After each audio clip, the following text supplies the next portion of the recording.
Imperial Lounge presents an icon. Reggae dancehall by the beach. To be held at Imperial Lounge, 2 to 14 High Street, Margate Seafront, Kent, CT9 118. To be held on the first Saturday of each month. Your host DJ Matt.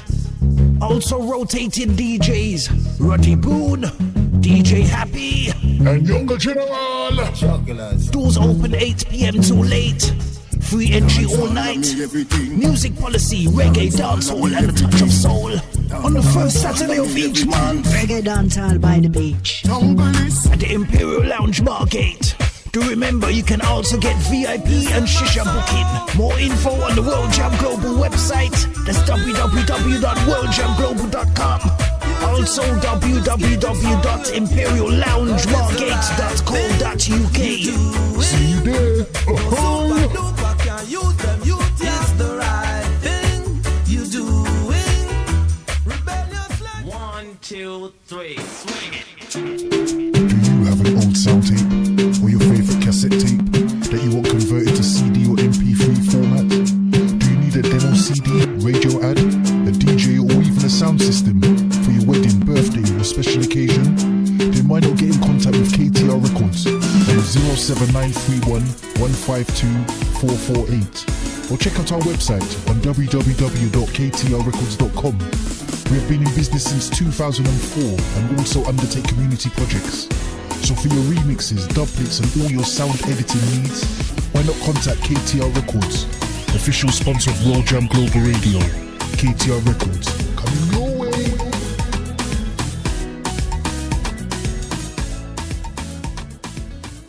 Sunday, May 27, 2018, GDS Entertainment proudly presents Grooving on the Hudson. That's right, Grooving on the Hudson. Memorial Weekend celebration. Music played by Road International. Selector Oxtail alongside King Shiloh International.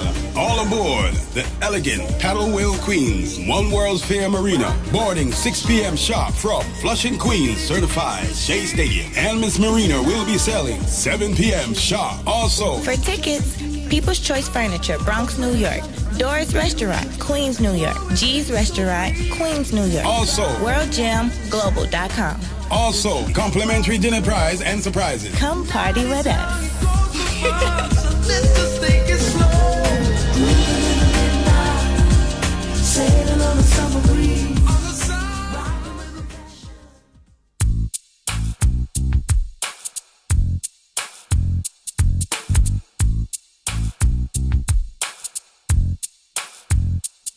Already did my time. I paid for my crime. Already did my time. I paid for my crime.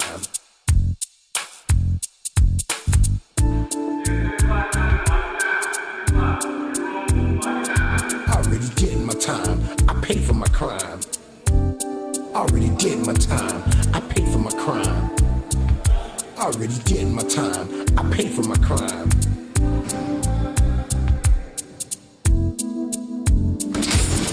Back in the day, I didn't really care about the system. It was all about survival. It was do or die. I had too many rivals. I was too young and foolish to stay in school. I learned my lessons in the streets. There was not a man I couldn't. Well, I want to say a big good evening going out to each and every single one of you tonight. I was swimming. It's Saturday night. Girls all. It's 6 o'clock. I was getting. It's time for another edition of Issues Today on World Jam Global Radio. Game has been rearranged.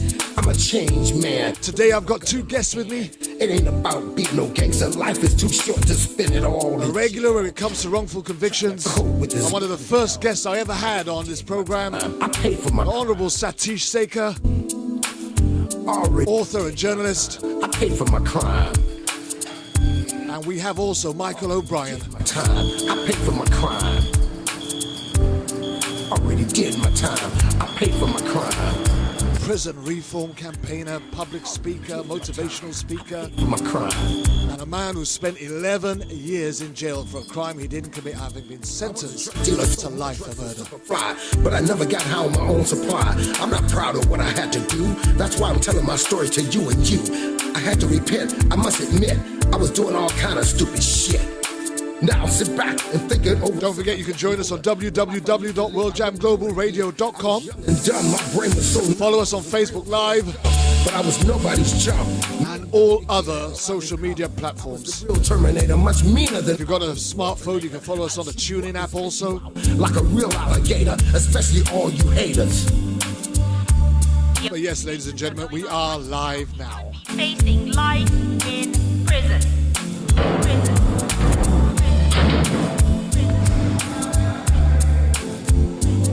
Already did my time, paid for my crime. Already did my time. Already did my time, paid for my crime. Already did my time. Pay for my crime, pay for my crime, pay for my crime, pay for my crime. Already did my time, I paid for my crime. Already did my time, I paid for my crime. I'm trying to get this felony off my back so I can get my. I think sometimes we wonder how an innocent man can end up doing jail time. To all of my. Well, we've heard this story over and over and over again. Worldwide. And today we're going to hear another Man, I couldn't beat. I was despicable and outrageous miscarriage of justice. Women and women. This time it wasn't in America. It happened right here in the UK on our very own doorstep. Changed. The whole game has been rearranged. I'm a changed man. So hang tight, my friends. And it ain't a Get yourself comfortable. Life is too short to spend it all in jail. Trying to cope with this living hell. This is Issues Today on World Jam Global Radio alongside your host, Already Kirby Jr. I paid for my crime. Already did my time. I paid for my crime. Already did my time. I paid for my crime. Truly international, outernational, and worldwide. I paid for my crime. Streaming all over the world. And Jill from sunny Spain says hi, holla. Superfly, but I never got home my own supply. Don't forget you can join me again tomorrow morning for my Wake Up Everybody Sunday Gospel Show between the hours of 8 and 10 tomorrow morning. But tonight, my friends, it's not about music. Think it over since I've got It's about people's lives. to live. I wouldn't do it again. I was young and dumb. My brain was so numb. I was a real. And another one from our wrongful conviction. Me and Billy the Kid had a lot in common. Serious. Terminator, much meaner than Arnold Schwarzenegger. I'd shoot you up and spit you out. Stand by. Alligator, especially all you haters. Already did my time, paid for my crime. Already did my time, already did my time. I paid for my crime, already did my time. The opening statements are going on right now. He could be facing life in prison. Prison. Prison. Wow.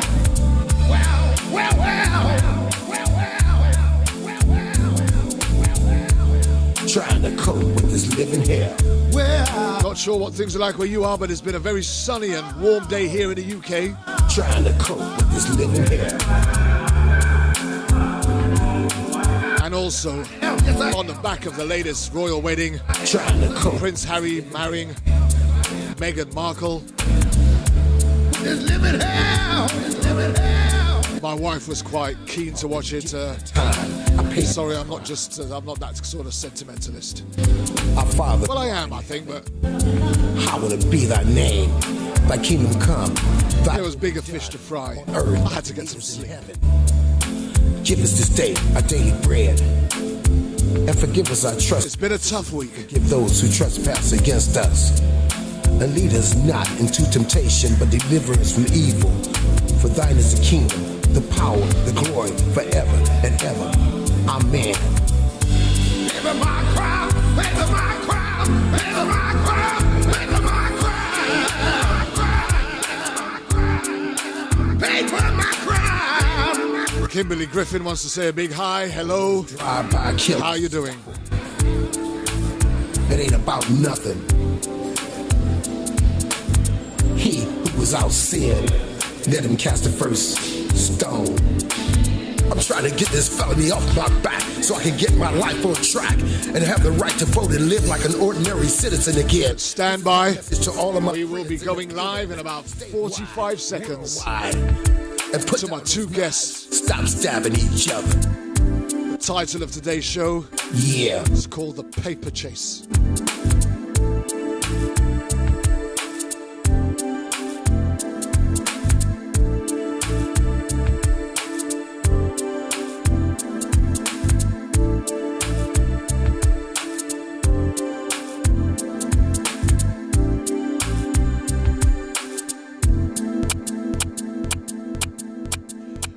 any further ado, I'd like to introduce my first guest, who's been sitting in the wings waiting very patiently.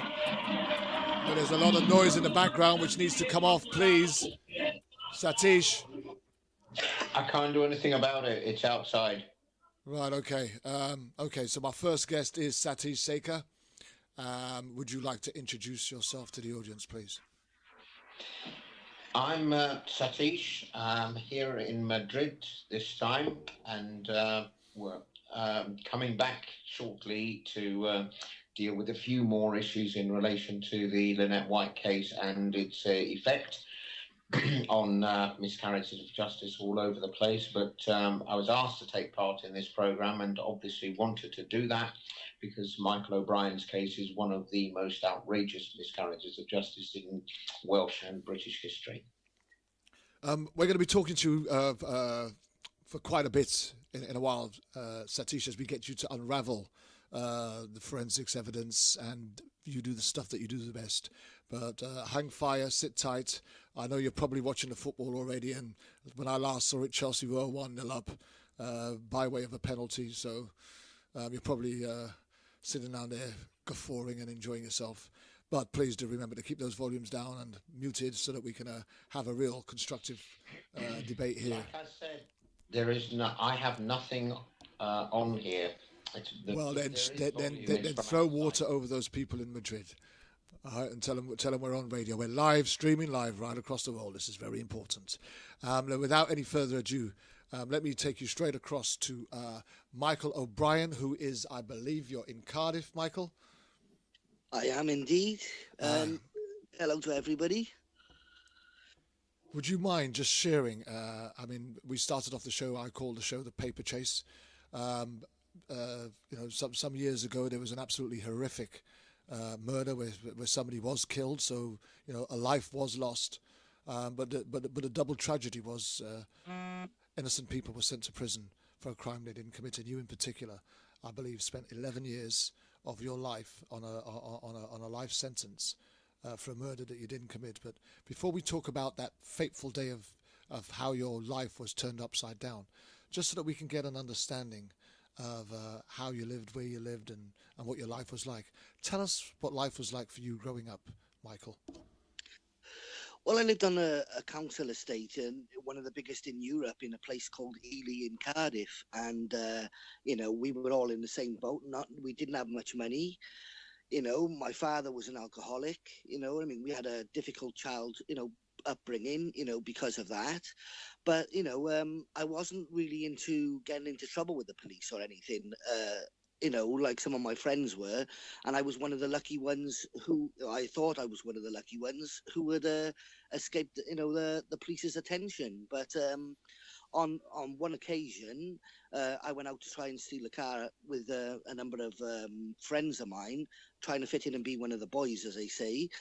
And that's how I became known to the police, and, growing up in Ely, it's just like a normal council estate.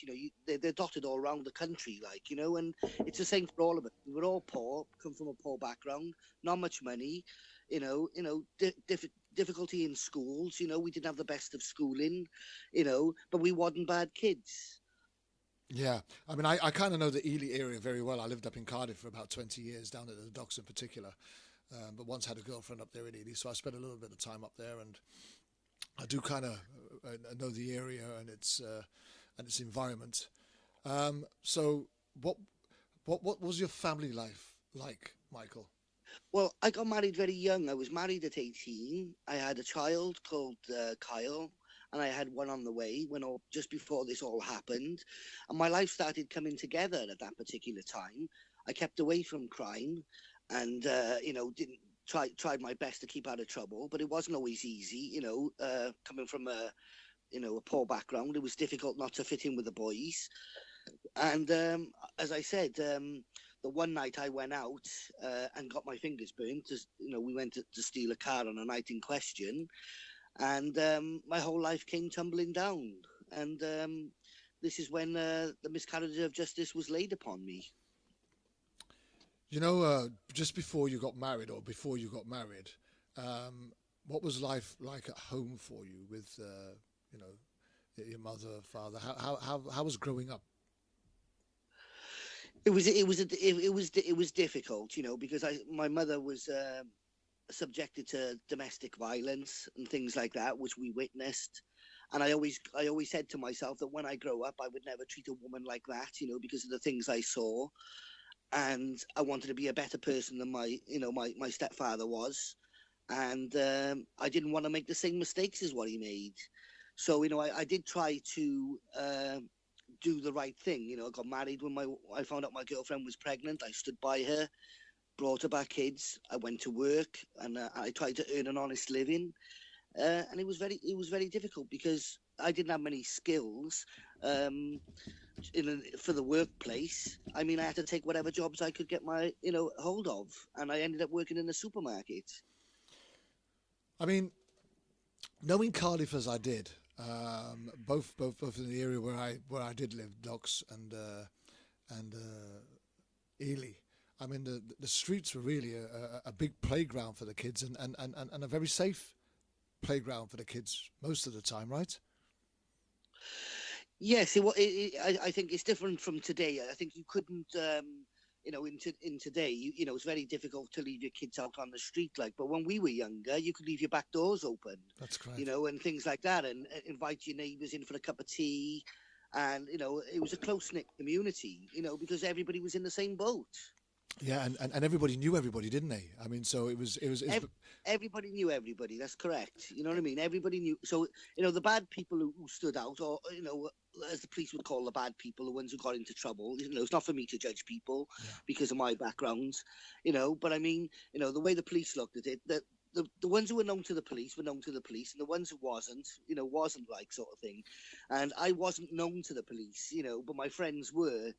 And it's difficult when you've got a load of friends from school who are in trouble with the police. Because I remember one of them saying to me once, "Oh, the police are trying to fit me up." And I said to him, "Well, you must be doing something wrong. Otherwise, the police wouldn't be doing this to you." That's how naive I was. And I really believed in the police. That's the way I was brought up, even though we had quite an extraordinary upbringing. And that's the funny thing is because I would have imagined up until this happened to you, the last thing that you'd have probably imagined is that police could actually fabricate to that extent. And it's an experience I'll probably, it will haunt you and it will stay with you for the rest of your life. But, in that innocence growing up, when your mate was telling you, "Oh, well, I think I'm being fitted up," there would have probably been a bit, I wouldn't have called it a chuckle or not even a laugh, but I would have imagined it was a very big, huge sigh of disbelief. And I would have imagined not many people would have believed him, whether it was you or anybody else, because the mindset, the mentality back then was you respected the law, and the law was a respectful, authority. It's what our parents brought us up to believe, and it's what they believed in turn. So here you are growing up into a fine young man, and now you've met your wife to be or whatever, and you're now married, and you're having children, and life is going a little bit better for you. Tell us what happened. How was your world shaken? I mean, was it a knock on the door? Were you picked up off on the street? How did this all start for you? And then we'll come into Satish as we start to unravel some of the more particular intricate details. It was on the 12th of October, the night that we stole a car, and it was the same time as the guy, Philip Saunders, was brutally murdered outside his back garden. And we were up to no good, trying to steal a car, trying to fit in, as I said earlier, being one of the boys. I wanted, because I never fitted in school. I mean, I had a hard time in school because we didn't have the nice clothes and everything like other people had. We were really poor, and it showed. But I mean, on the night in question, there was a murder which happened 3 miles away from where we were.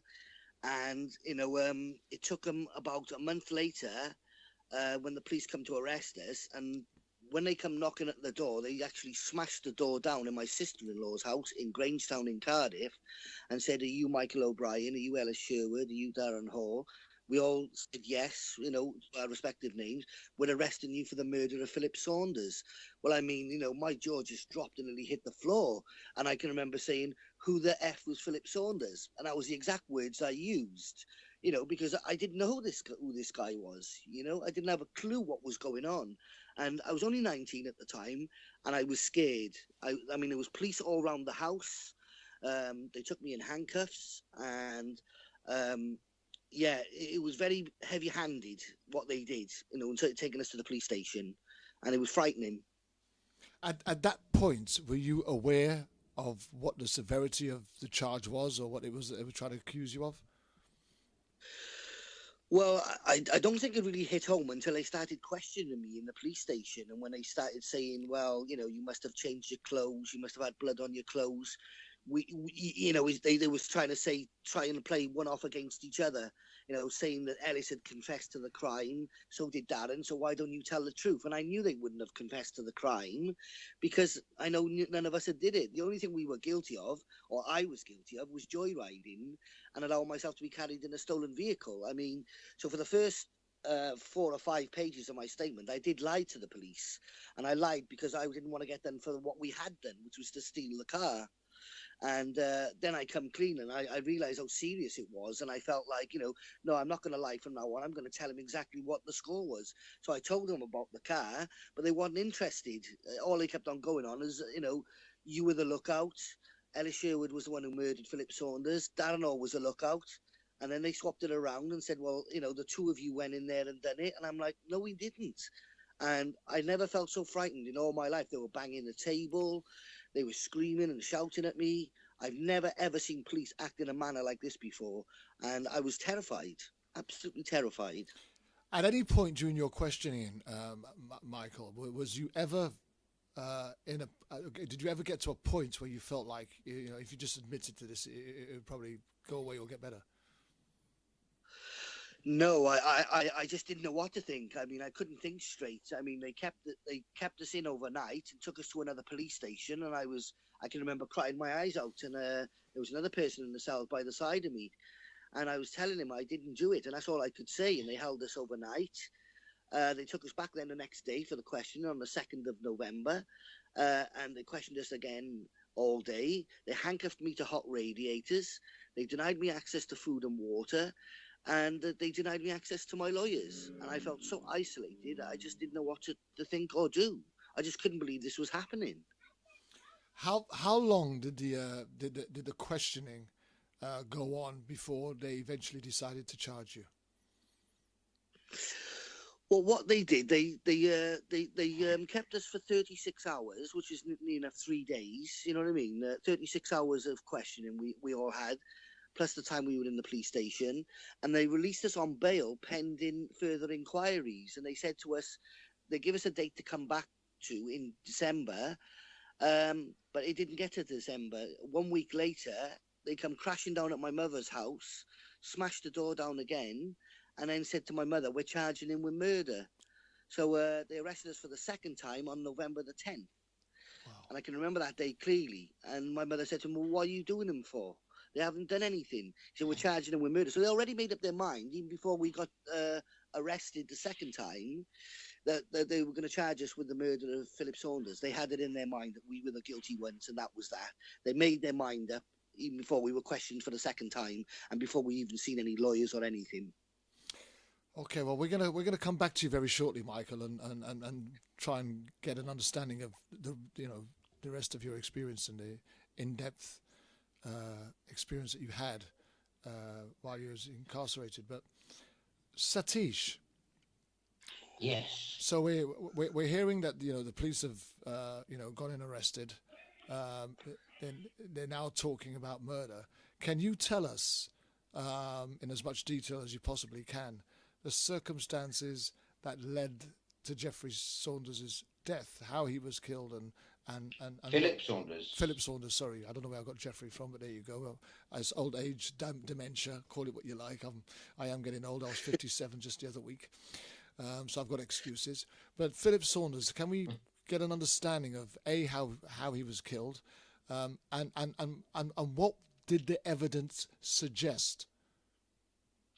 Well, he was a newspaper vendor near Cardiff Station, and it's been claimed that he was being surveilled beforehand, that he had been targeted because he was allegedly in the practice of taking his money home with him after the night's work, the day's work, and that if this is the case, it would suggest that he had been followed, so that whoever did this knew his pattern. Because there's no point, or would be no point, in attacking such a target if he had gone to the bank or if he had given the money to somebody else to look after. The odds are, and there were, the attack occurred at the back garden at that entrance to his house when, so as he was on his way home. He was hit on the head and brutally attacked with a an implement. It was said to be a shovel. It may or may not have been. The actual weapon was never recovered. There was some evidence that you would expect, but it was complicated by the fact that it was raining that night. So some would have been washed away, but that doesn't mean all of it would have. This obviously occurred in November of 1987. So this was when DNA testing was in its rudimentary stage. It wasn't able to do what it can do now, and it was relying on less sophisticated and not that easy to use forensic science because of the atmospheric conditions at that time. So it was always going to be a difficult case, but there was evidence which should have said that you're looking for the wrong people, because they simply didn't fit the witness identification. There was a neighbour who saw what appears to have been the attack taking place, and her description of at least one of the perpetrators doesn't fit any of the three that were subsequently accused. And the police did actually have a list of suspects. Michael can correct me if I'm wrong, but I believe it was 42. No, that is correct, Satish. You are correct. And they were looking, so they should have been looking into all of those. And that should have meant that these people, or not these people, but there were clearly other lines of inquiry which should then have been disclosed, and it doesn't appear that it was. I think some were, but certainly not the whole lot of them. So how did the evidence that they had, right, point to the direction of these three guys? Really, it was Darren Hall had a habit of wanting to appear a bigger man than he was, if you can put it like that. So he would tell tales, and they wanted the tales that he was telling were inconsistent and ludicrous, but it was what they wanted to hear in the end. So he implicated himself, and Michael will tell you this himself. He used to refer to Darren as Bungalow. I'll leave him to explain the reasons why. But it was what they were basically looking at this and saying, this man has confessed, but he's not just confessed, he's implicated other people. If he wasn't responsible, he must know he's taken himself down as well. Would anyone be that dense? Well, as it turned out, yes, he was. And it took a long time to discover that. Are there any similarities? Yeah, are there any similarities to Darren Hall and Stephen Miller?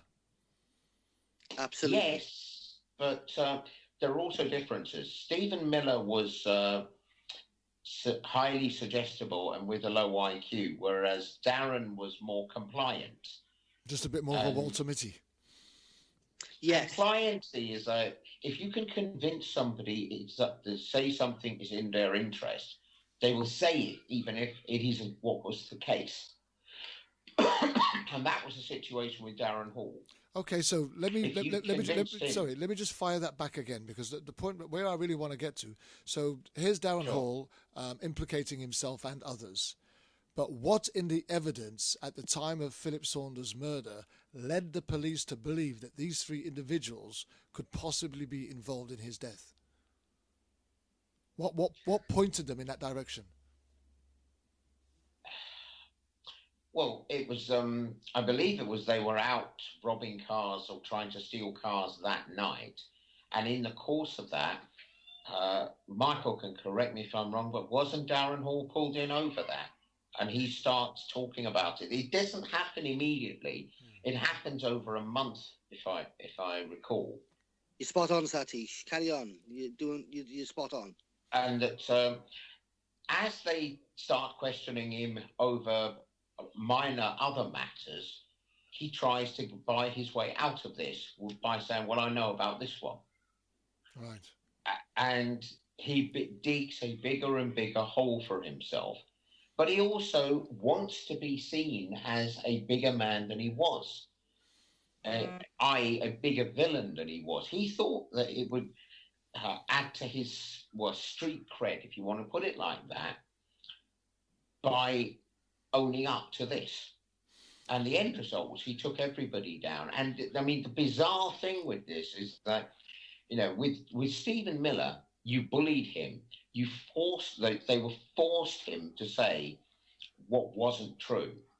And as soon as you take him out of that environment and put him in an environment with people that he believes are on his side, he's then able to say, no, this is not what happened. And he immediately retracts a confession.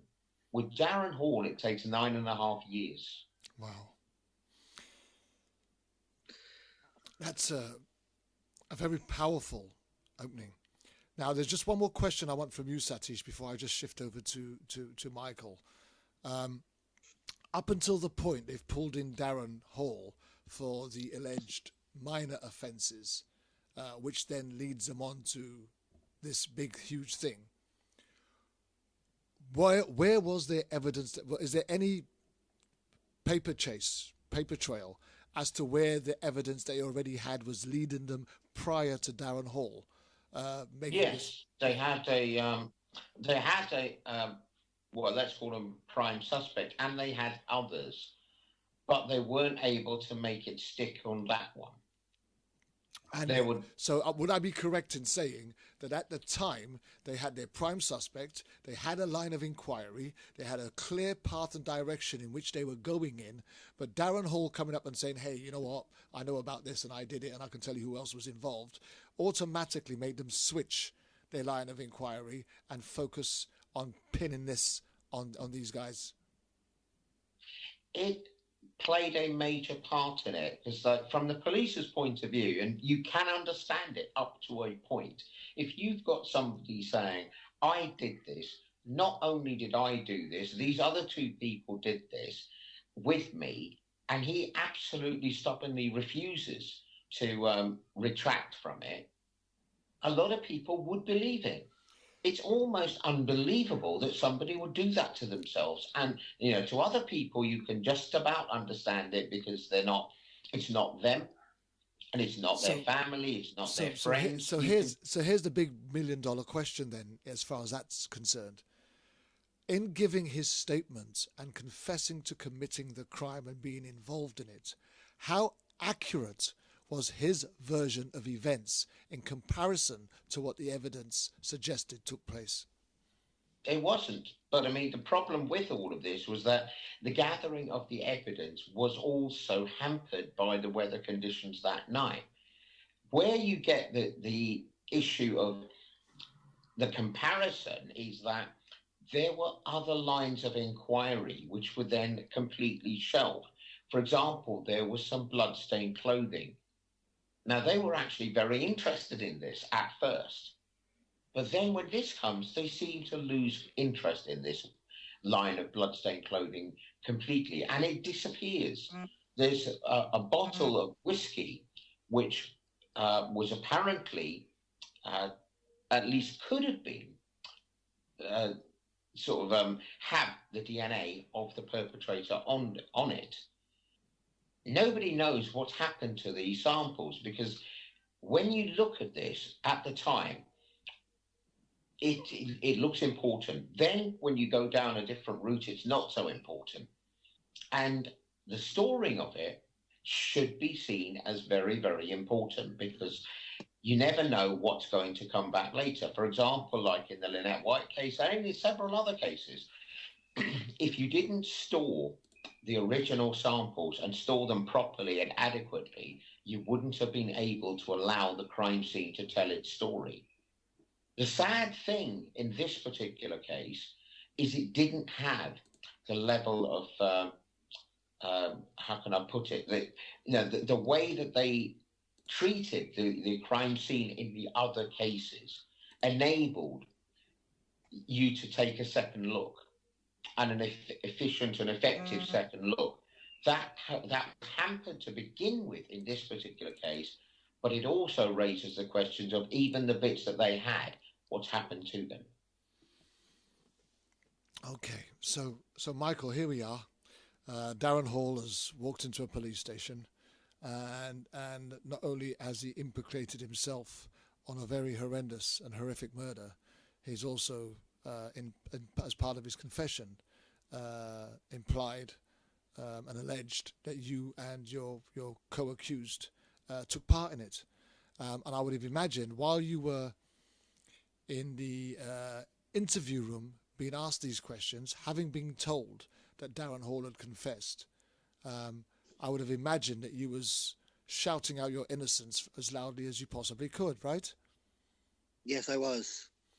And how was that being received by the officers as you were being interviewed? They didn't want to know. They wasn't interested. But can I just say this, that Darren Hall did make 14 different statements implicating other people as well. So they settled on the 14th one, which was implicating us. So I want to make it clear that, he had made confessions before, and unbeknown to me at that particular time, Darren Hall had confessed to a crime he hadn't done once before, but this didn't come out till after the appeal, which I'll speak about later on.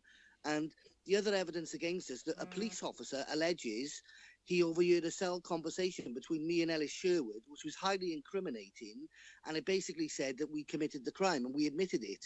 Now, this confession did not occur, because we had, so this was the other piece of evidence to go with Darren Hall's evidence, which got us, charged. There was also a number of other witnesses who were in serious trouble with the police. Some of them were actually pulled in as suspects, but then they were allowed to give evidence against us on the basis that they would get off on the charges they were on. So, I mean, it was criminal after criminal. There wasn't one decent witness who wasn't in trouble with the police who gave evidence against us. So that gives you some idea of what the police did. Can I just add something to that? Because what Michael was saying about the overhearing of that confession in the cell area, the particular officer who overheard that confession, and I say overheard with inverted commas, had a habit of doing that. 5 years earlier, there was another case where exactly the same thing happened, and it just so happens that it's exactly the same prosecutor as well. Wow. As you start to tie up these loops, they all begin to make sense. Now, just to go back to you again, Michael. So when they were trying to, because I'm sure, and again, I suppose I'm really trying to nail this particular point, because for me, right, when somebody is killed, there is a paper chase, there's a paper trail, right? There is a line of evidence. There's all this forensic. There's a scenario that has taken place which suggests that it happened this way, it happened that way, or it was done with the right hand or the left hand, or it was done by one person or two people or three people, or there was multiple footprints or whatever. There is a scenario that takes place that, and I understand by what Satisha said earlier on, the investigation was hampered by the conditions of the night. But still, based on what they were able to collect, they should have had an understanding, at the very least, with the expertise available to them and their resources, of kind of roughly how this took place. Now, when they were questioning you, what role did they say that you played in this? How did that tie up with what Darren Hall was saying to him? And how did that fit in with the evidence as it was, so to speak? Well, I'll give you an example. There was a poster the police put out even after we were first arrested, and they put it out saying they were looking for a guy 6 foot tall, 15 stone build. Now I'll give you an example, Kerwin. I was 6 stone 6 when I was 20. You could not mistake me for that person. 3 people turn into 1. You know, how can that? It doesn't. You know, the maths don't add up. There was only one person saw attacking Philip Saunders. There wasn't 3, so the facts didn't fit that the jigsaw puzzle, if you like. And I'll give you an example. Darren Hall said that he killed Philip Saunders with a house brick, and so did we. But we all know that Philip Saunders wasn't killed with a house brick. Now, if you're confessing to something you've done and you've done it, you would know what the murder weapon was. He didn't have a clue. Well, in fact, that's what I was trying to get at. You see, for me, he didn't have a clue. For me, when you're admitting to something and you are admitting that you did it, but yet your version of how this took place does not match up with the facts or the evidence, right? Surely alarm bells should ring that this ain't making sense. Something about this ain't right. Mm-hmm. Absolutely. So at what point did anybody challenge the verification or the clarification of what Darren had said took place in comparison to what had actually taken place? Well, this is the point. I don't think the 3 solicitors who were representing us and the 3, did that correctly. That was the point. You know, they all they were saying is if Darren Hall's confessed, then we're all going to go down, and that's all they kept on telling us. So, regardless of whether the facts fitted what Darren Hall said or not, the fact that he was confessing and was prepared to go to prison, for something that he reckoned he did do, even though it was impossible, the scenario we put forward, there was nothing they could do. They said. So here we are. Go on, Satish. I was just going to say, one of the problems with this was that Michael and Ellis were saying all along, not only were they innocent, but that Darren Hall was as well, even though Darren Hall had pleaded guilty, had confessed and pleaded guilty. This is why people took so long to listen to them, or at least it's one of the reasons, because it was really difficult to believe anybody could be that special level of however you want to put it. It's really difficult to believe anyone would do that to themselves. But Darren Hall did. And I suppose that's the key thing with this. I suppose unless you understand the vulnerabilities that Darren has himself and why, about his whole character, which it took 9.5 years for Darren to actually see things for himself. And it was only at that point that he agreed to be looked at by various experts and then his confession was subjected to the rigorous scrutiny that it should have been subjected to all along. It's only when this happens that you can actually understand Darren Hall. And until you understand Darren Hall, you cannot understand his case. That's part of the problem of it. Yeah, I suppose. Go on, Michael. What the police did, they picked on a vulnerable person like Darren Hall, and they built a case around him, like with a confession outside the cells by the police officer. They had a number of inmates who said that we confessed while we were on remand to him. We'd never seen before. There wasn't a shred of forensic evidence against us because that clearly indicates that we couldn't have been there. And yet they were using, they built a case around Darren Hall's confession. They're using criminals, and that's the picture which they did. And it's not the first time they've done it in South Wales police history. They've done it in other cases. You only got to look at the Cardiff 3, the Darvell brothers case, and many, many others, and at Hewins' case as well, where they manipulated the witnesses. And this is what happens. But you can clearly see the picture where they've they knew they had Darren Hall as the mainstay of the prosecution case, and if they built it around there with a couple of confessions and a couple of people saying, "Oh, well, he admitted to me he done it on remand," and that's all they had. That was all the evidence was. There was nothing else. No eyewitnesses. The eyewitnesses were on our side. They said they only saw one person. So how could three of us be going in there killing Philip Saunders when there was only one person? So, well, I mean, the eyewitnesses were on our side. As Michael was saying, this is yet another of the cases where if you get a confession, no matter how ludicrous the confession actually is, if you take the time to look at it and analyse it properly against all the other facts in the case, it trumps everything. I mean, if you look at Stephen Miller's confession in the Cardiff Five, and I'm just taking that as an example, and the reason I'm doing that is that in the if you actually look at the verdict in the Cardiff Five case, 3 get convicted and 2 acquitted on what is legally the same evidence. There's one crucial difference. It's all Stephen Miller's tape 18. And that tape says Stephen Miller says Tony Paris was kneeling over Lynette. He was effing evil. He was stabbing her repeatedly in the belly. All you need to do, and I'll never ever understand why this didn't happen, is look at the pathology evidence. The forensic pathology tells you that Lynette, what happened to Lynette, appalling as it is, wasn't what was in the Miller confession. She wasn't stabbed repeatedly in the belly area. She was stabbed repeatedly in the breasts, not the belly. There was hardly anything in the belly area. How did it take 30 years for this to come out? And these are the interesting questions, the vital questions that needs to be asked and answered. Because when we start looking at the evidence as confessed by both Stephen Miller and Darren Hall, when it doesn't fit the criteria or the crime scene, right? When does an official, when does somebody in authority, when does somebody who has the power and the control to do the right thing say, well, hang on a minute, no matter what this guy is saying, no matter what we're hearing right now, something just doesn't fit?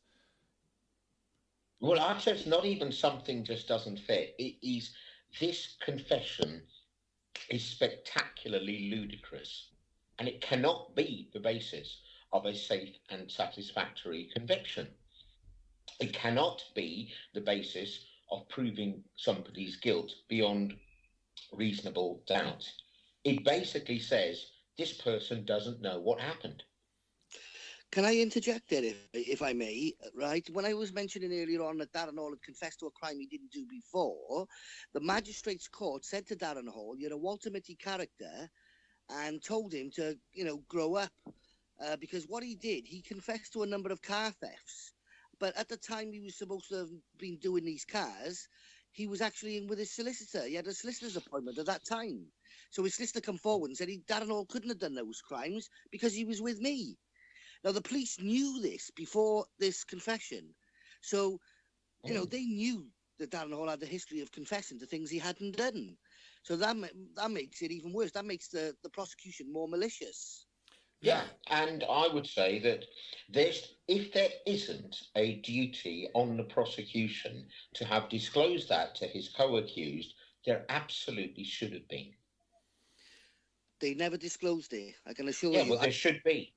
I mean, absolutely. if there is such an obligation now, that is something that should be learned from this case to make sure this never happens again. There must be a proper onerous duty with consequences for breach of it if you do not provide exculpatory evidence, especially if it is of the quality as this was.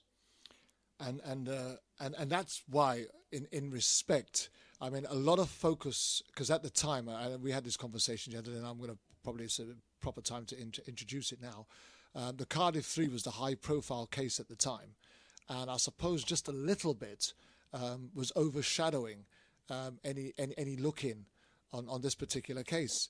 And you guys weren't set. You didn't have no campaign. You didn't have anybody shouting in your corner. You didn't have anybody, uncovering stuff for you that would help you in any way. And it looks like your defense lawyers were just sitting pretty. But when you look at the similarities between the two vulnerable individuals, Stephen Miller and Darren Hall, there is a clear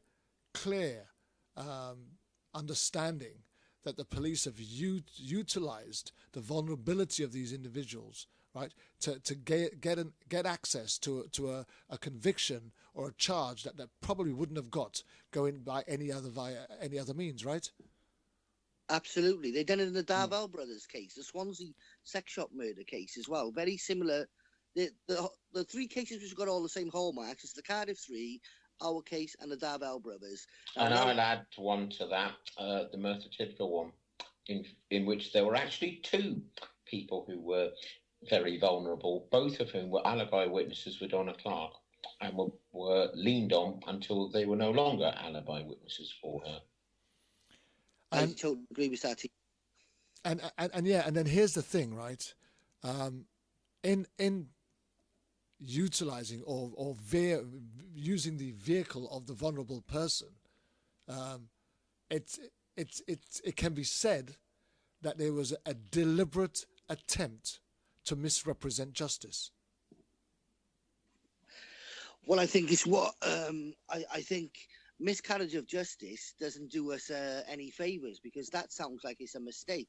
These were deliberate acts by the police to get convictions because they couldn't find the real people responsible. And I mean, I would say it's a malicious prosecution, and that's what I did exactly, tried to sue them for. Well, I'd go further because while there is no doubt that the first stage of this was the police, and the police did get it wrong, the police did use methods which were questionable, to put it mildly, in at least some of these cases, they couldn't have got away with this.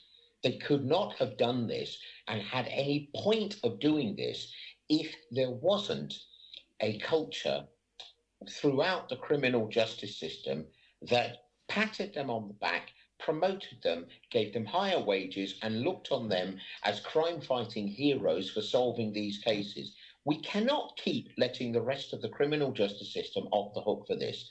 They are equally responsible for allowing this culture to develop.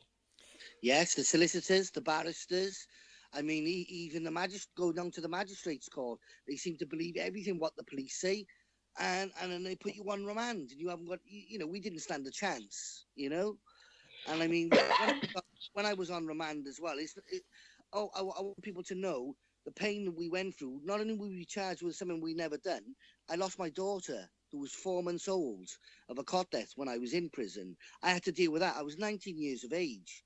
I was just about surviving, and if it wasn't for my family, I don't think I would have made it. Here's the thing, right, Michael? You said in the opening, when we talked about you and your life and your upbringing, etc., you wasn't a criminal. You definitely wasn't a career criminal. You didn't really fit in very well in some circles, although you had some friends that got into trouble. You weren't one of them. But on one particular night, you went out and did this thing, which has obviously inevitably led you to this point. But your lifestyle was far removed from that of those that were accustomed to A, getting into trouble, B, being on remand and spending days or nights in police cells, etc., and going through these particular scenarios. How did it feel? Because there you are. You've accepted the fact that you was out, joyriding in a car, facilitating the theft of a vehicle is about the most that you could probably be charged with on that account. But here you are now, and you are on remand for an horrific murder. Now, when did that start to dawn on you, and how did that make you feel? Well, for the first few months, I was really tearful. And I can remember the one day, November the 30th, I started having a nervous breakdown, and I didn't know I was having it at the time, but now I realise what it was. And I kept on crying all the time, and I collapsed on the stairs. And the prison officer said to me, "Why don't you get yourself together, O'Brien?" And I couldn't get the words out of my mouth. I wanted to tell him, if I could get my words together, don't you think I would? And I was having a nervous breakdown because of what was happening to me, and I couldn't do anything. I was taken over to the hospital, and the hospital wing in the prison, and I had to stay there. And then they had to, they filled me up with drugs, prison drugs and stuff, to try and sort my head out because I was in such a bad state. I could not cope with what was happening. It was too much. The only thing I had to talk to anyone about was my innocence. That's the only thing. I used to drive everybody mad. All the prisoners on remand, I'm innocent. And that was the only thing I wanted to talk about was my case and how I didn't do it and how I was being framed. And that was the only thing which kept me going, knowing that I didn't do it. Here's the thing, Michael.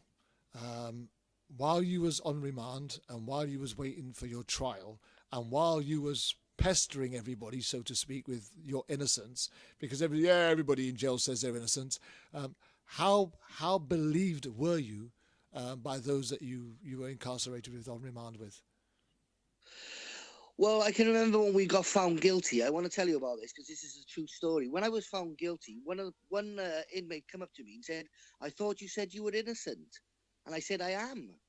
And he obviously, he was a career criminal, and he didn't even think that police fitted people up. You know what I mean? Yeah. So, I mean, that was a bit of a shock for me, and that actually happened. That actually did happen at Cardiff Prison. So, in other words, because you were convicted, then you must have done it, was the consensus. Absolutely, yes. But so let's go back to before you were sentenced, while you were actually on remand and shouting out to all that who you could get to listen to you. How believed did you think you were? I mean, did you speak to, for example, I know many people who've spoken to screws and prison officers, and even the prison officers have been, well, I don't actually think that you could have done this. If what I say has got anything to go by. I've seen that, I've witnessed that, I've spent time in jail myself, so I'm fully aware of what the relationships can be like between inmates and prison officers. There was one or two. Sorry, Kerwin. No, you go ahead. Yeah, there was a couple of officers who did believe that I didn't do it, but they couldn't come out and say it. But they had sympathy for me. You could tell the way they were behaving towards me. You could see that they're trying to make my time as easy as possible. So you could tell the ones who were genuine, who believed in me, and the ones who didn't. The ones who didn't believe in me were quite nasty. They were telling me, "Oh, after a few years, your family will disown you, and they'll forget about you." And this, that, and the other. So that was the other side of the coin. But there was a prison officer there, and I want to thank him. His name's Officer P.O. O'Brien. His name was same name as me, and he was brilliant. What happened was when my daughter died, I tried to smuggle in a chain of my daughter's, and I didn't follow the procedures, and I got caught bringing it in. I'm not a criminal. I don't know how to do these things, and I tried to bring it in my shoe. Anyway, I got caught. The long short of it, I got caught, and I should have been placed on report, as you know. Yeah. And disciplined. But he pulled me into the office. He said, "Listen, Mr. O'Brien," he said, "I know what's happened with your daughter. I know you've lost her and everything, and I know this chain means a lot to you, but don't ever let me see you do that again. Bring it through the things. If you would have gone through the proper procedures, we would have helped you." And that was the first kindness an officer had shown me, and his name was Mr. O'Brien. And ironically, when I have come out of prison and I was doing a book launch, Mr. O'Brien did turn up at one of my book launches, so it was good to see him, So I know that's going a bit further ahead. No, that's fine. I mean, a lot of bad things can be said about prison officers and the prison experiences, but I've found that when you're honest, when you're straight, when you deal right, most officers, especially when you're innocent, tend to come alongside you and even have a little protective arm around you, so to speak. So I'm not surprised by that in the slightest. And I think our prisons are a lot different to some of the prisons that you find around the world. A lot less torturing, so to speak. But here you are now. You're on remand. You're trying to talk to all of these people and tell them that you're innocent. Some of them believe you and some of them don't. Irrespective of those that don't believe you, you're hell bent on trying to prove your innocence. What support were you getting, and what hope were you getting from the visits you were getting? Because your solicitor would have often visited you, I'd imagine, and there would have been conversations about how you're going to proceed with this case and how it's going to be defended and what the likely outcome was going to be. How was that working with you and your solicitor? Well, it was just doom and gloom. They couldn't see no way around Darren Hall's confession. That's what they were kept on telling me. You know, that was the thing.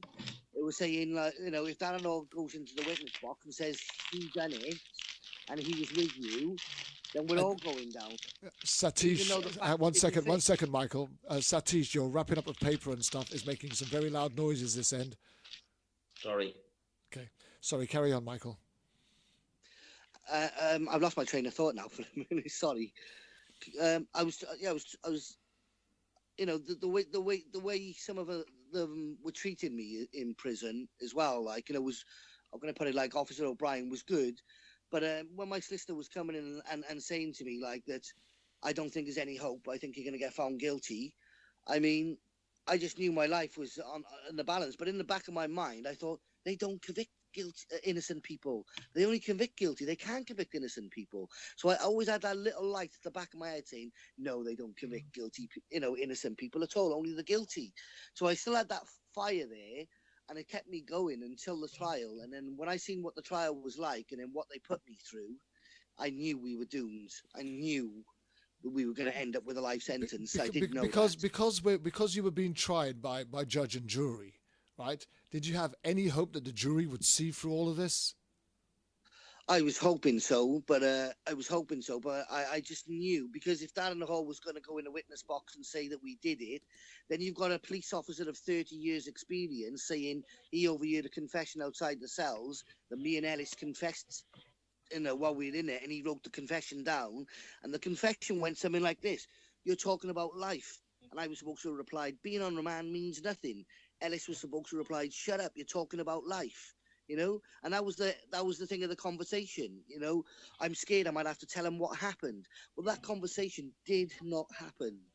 But I knew if that police officer went in the box and said that, and the jury believed it, it was corroborative evidence with Darren Hall's confession. And I knew we were doomed. I knew it. So, and it's a horrible feeling when you watching somebody frame you before your eyes and there's nothing you can do about it. It's one of the most horriblest, scariest feelings in the world, because I was as helpless as a child without his mother. I couldn't do nothing. I can imagine that. Now, Satish, you've got Michael on remand with two other gentlemen. You've got one fellow who's actually confessed, implicating the other two. The other two are adamant that they haven't done it and have not pleaded guilty. They're not confessing. There's no confession from them. But it's not just that. They've also said the one who's confessing is innocent too. No, agreed. That's okay. what's so hard. Yeah, agreed. So you've got the one that's confessed, and you've got the two that hasn't confessed, and now they're waiting to be tried. They're on remand. There's a case being built up against them by the prosecutors, and supposedly there is a defence being prepared for them by their own barristers. Where did that go wrong, Satish? Because surely if the defence was doing their job, they would have been able to try and find a way to break down this confession and present it for what it was. Wasn't so that easy to do. If you had access to Darren Hall, if you had access to have him tested, as subsequently happened, nearly 10 years in, then yes, you would have had all the ammunition you needed to challenge this. And this is another thing that needs to be looked at, because if you have somebody confessing in a manner that is an accusation, what about the right of the co-accused? Either they should be tried separately and their jury doesn't get to hear the confession. Yeah. Or you are treated as if you are confessing and give evidence, then you are treated as a witness, and you then allow the defendants to have access to have them properly checked in a way that and their evidence checked. the problem with this case, and in another one where I'll use a very similar thing, which is makes the point even starker, and that is the Merthyr Tydfil case. Because what happened in that particular case is that you had a 15-year-old single mother who was originally an alibi witness for Donna Clark. They basically leaned on her, drove a coach and horses through what Pace was supposed to be about. But because by the time they actually have the bring the case forward, she's no longer a suspect, she's no longer a defendant. All the protection of the Police and Criminal Evidence Act at that point in time has gone out of the window because she's a witness. So you can basically put as much pressure as you want on somebody in order to turn them into a witness. And at that point, there is no protection under the Police and Criminal Evidence Act. The ones that you would have if you were a suspect have gone. And the end result was that having driven a coach and horses through the intent of the legislation, this witness becomes the star witness against Donna Clark. Then they use that witness to lean on another one who is also compliant but was never properly tested. So you never actually get to the truth of what happened with this other one. She just chops and changes all along. And the end result is you don't get to actually bring the case forward properly. And if you had looked at the case in the whole, you would actually see that not only is Donna Clark innocent, her case is not as strong as Annette Hewins'. Annette is more than innocent, if I could use that. I know it sounds a strange and odd way of putting it, but what I mean by that is she wasn't just somebody who should have been exonerated and was exonerated at the Court of Appeal. She should have been vindicated because the clear facts say, the scientific evidence show Annette Hewins is not only not guilty of the crime that she was convicted of, she could not have been guilty of it. She was absolutely 100% innocent, and they knew it. But the evidence wasn't allowed to speak. And I know this for a fact because it took a long, long time. And after Annette's case went to the Court of Appeal, they were trying to destroy the house. I went along with some other people and basically demonstrated scientifically it wasn't possible for Annette to have been guilty, and they accepted it. But they've never come forward and said, we actually accept that Annette Hewins has been vindicated and we are sorry for what happened. And that's shame on them. So absolutely. But going back to Michael's sort of, with this particular situation, you have the problem with that they were facing is they didn't have access to Darren Hall to challenge them. Compare this with the two other cases Michael's mentioned, which is Cardiff 5 and the Darvell brothers. In both of those cases, the people who were forced to confess confronted their confessions and rejected them. And they then allowed themselves to be examined and the confessions to be examined. That's why you know the Miller confession is a pile of nonsense. This is why you know Wayne Darvell's confession is a pile of nonsense. And eventually, it's why you know Darren Hall's was. But it took a long, long time for Darren to get to the same stage. And this is why. Sorry, go on. I was just going to say 9 years of somebody else's life. But yeah, lessons have to be learnt. And I know we've got a lot more to go into this story, and we're nowhere near finished yet.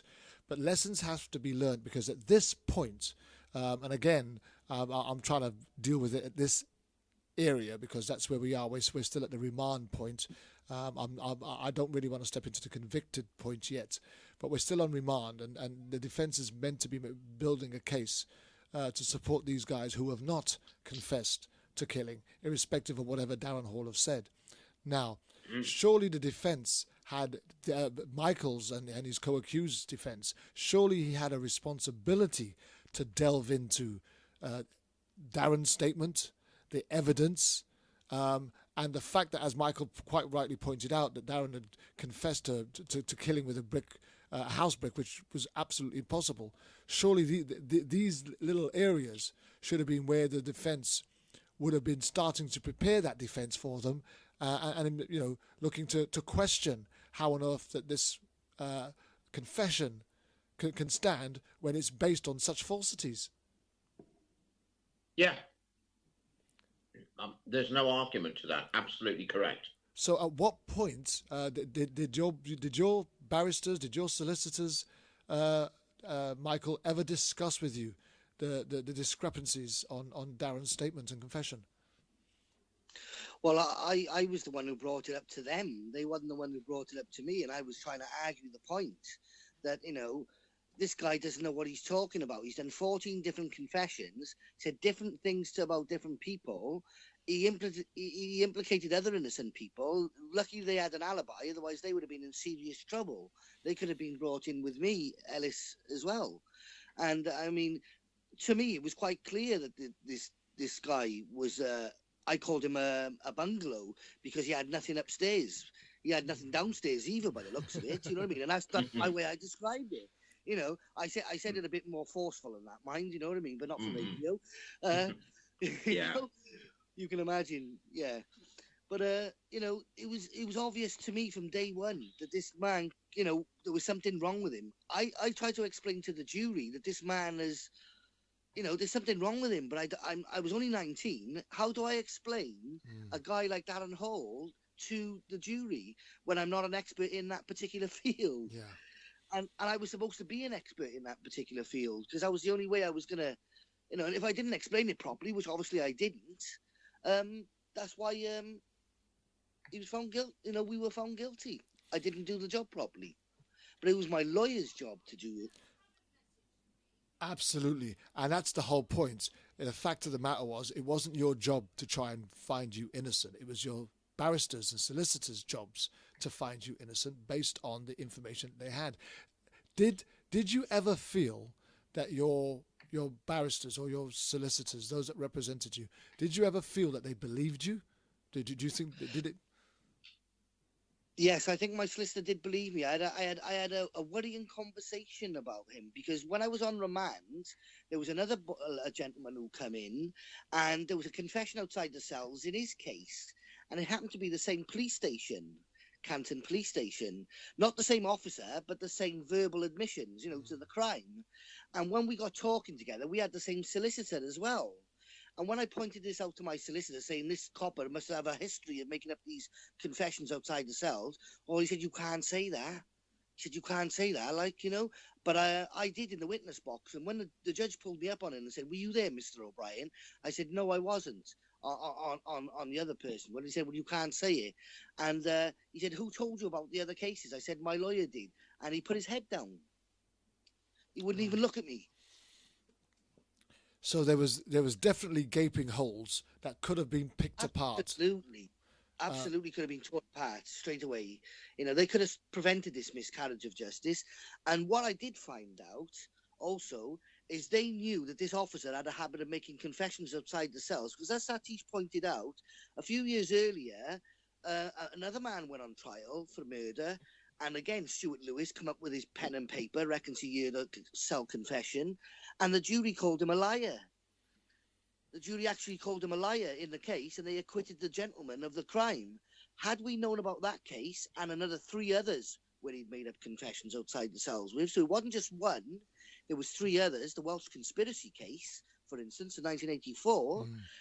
If the jury would have known that at my trial, and they would have known that Darren Hall had confessed to something he hadn't done before, the case wouldn't have got off the ground. But this is what the solicitors and barristers should have been doing for us. And they let us down badly. And I do feel not bitter about it, but angry enough to find out that one of the solicitors has won an award for for his clients, for giving them good service and everything. And that was when I first come out. Wow, that's unbelievable. And I should have knocked you for 6. So not only were you rubbing the wound. Yeah, not only were you failed by the police who carried out an absolutely inept investigation, but you was also failed by the very justice system that should have been making sure that there was a fair trial in place. The whole system let me down, and this is the thing. I think Satish is right. It's not just the police. We can't keep saying, "Oh, the police this." The fact is that what about the Crown Prosecution Service? You know, allowing this kind of evidence to go before the courts.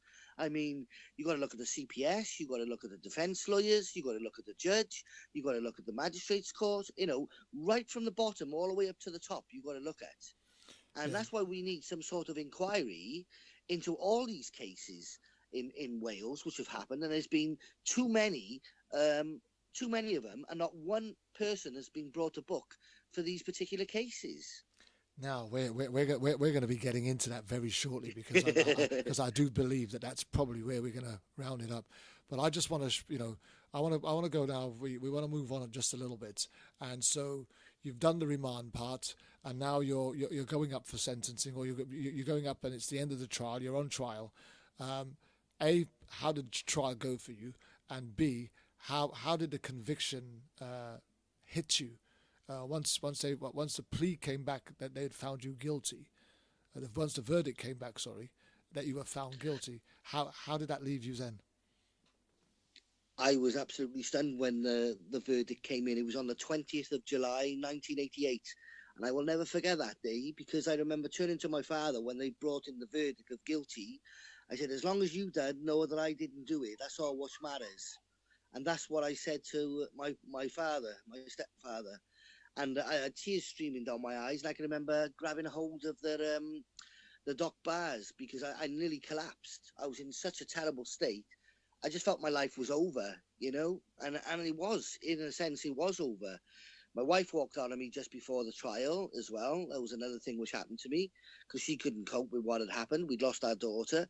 And then there was myself then, her husband, inside for something he hadn't done. And her brother, Ellis Sherwood, who was inside for something he hadn't done. It was just too much for her. And it just tore the family apart. It just tore us apart. So now you're being sentenced.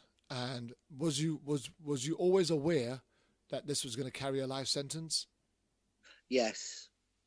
So you knew from the get-go, if you were found guilty, the inevitability was that you was going to be getting a life sentence for this? Yes, my solicitor told me that, yes. There was only one sentence for murder. He kept on saying that they can give. There's no other sentence they can give. And he was explaining to me about the tariffs, so that I'd have to do 14 or 15 years before I got my name, before I would come out on parole or anything like that. And I said, well, I'm not interested in parole.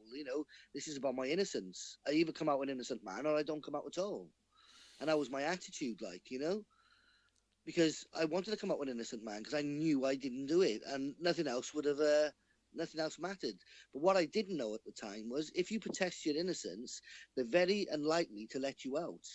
Because they're saying you can't address your offending behaviour. Yeah, absolutely. Which carries a double-edged sword, doesn't it? You want to plead your innocence, but you can't, because you'll never get out then. And some people, and I'm fully aware it's happened in America on several occasions, where they've just had to accept, the plea, even though they've been released early, and the states have actually released them, exonerated them, but not without squashing the conviction. And that's got to be a difficult place to be.